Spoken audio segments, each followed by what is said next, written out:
Welcome to 9 Minutes of Wonder. I'm Betsy Hedberg. I hope this podcast will help you rekindle your sense of wonder for this awe-inspiring world. If you like what you hear in the next few minutes, please subscribe and share. Hi, welcome back. This is my 19th episode of this podcast, and I hope you're enjoying it so far. Today, I want to take a step back from the specifics and talk about the big picture of what I'm doing here. Like, why am I even bothering to do this podcast and to make hopefully a lot more than 19 episodes? So I've been thinking about how to talk about this. And really, let's face it, this is a time with lots of anxiety. And I know a lot of people who are worried about the direction that things are going in the world. I don't think I need to say a whole lot about that right now. And that's not what I'm here for today. But if you can relate to that in any way, this podcast is for you. By creating these episodes about wonder-inspiring topics, I'm not simply trying to distract you from the challenging things that are going on out there or to pretend that they're not happening, but I'm just setting them aside for 9 minutes.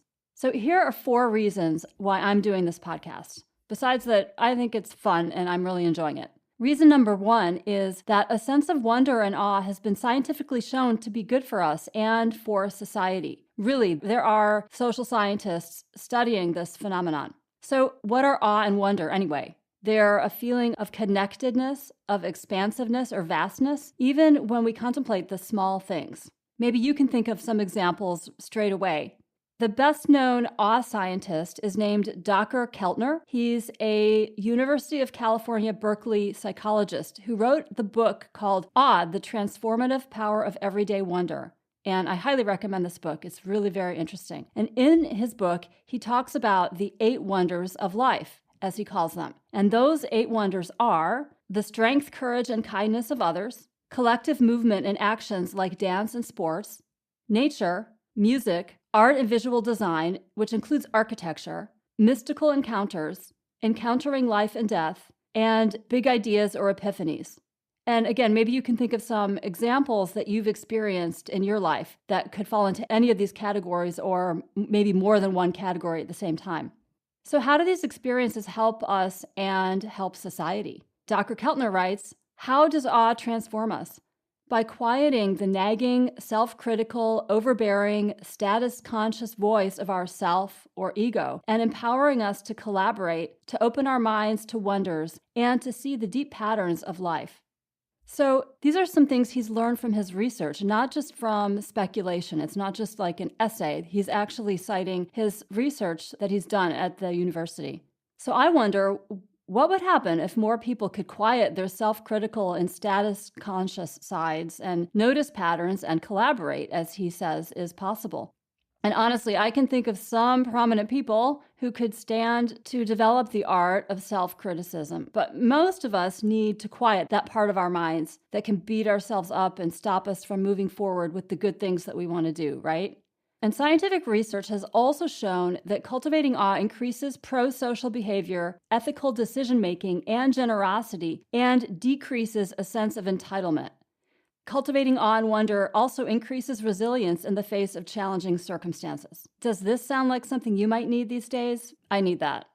So in general, what Dacher Keltner and other awe researchers have discovered sounds like what I need more of in my life. And in this podcast, I'm hoping to inspire some of that in you if you agree that that can be helpful for you. The second reason that I'm doing this podcast is that many of the topics I cover are about natural wonders or about people doing kind things for animals or for other people, like the episode I did about the little kitten named Wyatt. And I hope these stories can make you feel good and maybe even help you think of good things you can do or ways you can connect with your natural world. The third reason is maybe you know, like I do, this isn't just about you. This is stuff that I need to work on. But a lot of us could stand to get off this social media wagon and take some breaks, bring some wonder into our lives, and not be looking at, not be scrolling down the social media feeds quite so much. This is something I'm actively working on, by the way. I mean, what generally makes you feel better? Scrolling down Facebook or Instagram or the news, or contemplating a sunset, an eclipse, or even a tree outside of your window, or even a peanut in your kitchen, right? If you're tired, like me, of the fact that rich tech moguls and similar people are trying to control your minds with nonsense, like irrelevant information, ads, telling you to just go shopping, and all sorts of political BS and endless social comparisons and argumentative social media conversations, then maybe this can be an opportunity to get back to some sort of connection with what feels real in life, like nature and the people who matter to you, and the tangible objects around you, and the planet in general. Those are all real. And at least for me, it's helpful for me to keep that in mind and to connect with those real things in the world. And reason number 4 is because a distraction can be really good. So if you're worried about anything, getting your mind on something else for a few minutes is not a bad thing. And if this podcast is nothing more than an interesting 9-minute distraction, that's fine too. And talking to you right now is distracting me from other things I could be doing that I don't want to do, or other things I could be thinking about that I don't want to think about right now. I'll say a few more things about what I'm doing here. One of the main founders of the modern mindfulness movement, Jon Kabat-Zinn, defines mindfulness as paying attention on purpose in the present moment, non-judgmentally. And these podcast episodes are clearly not traditional mindfulness practices at all. They're just me talking for 9 minutes or so, filling your mind with ideas and information. But they're intended to help you be more mindful and pay more attention to some of the things around you, and maybe even find some wonder and awe in them and in other things that you encounter in your life.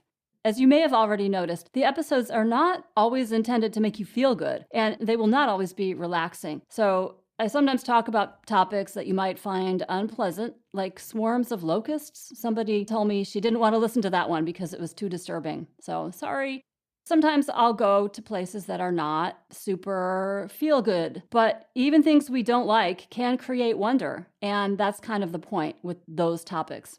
I'm sure you won't find each topic equally interesting, but I invite you to keep an open mind. Maybe there's one thing from each episode that intrigues you, even if you're not really into sports or remote places or whatever else I choose to talk about that day.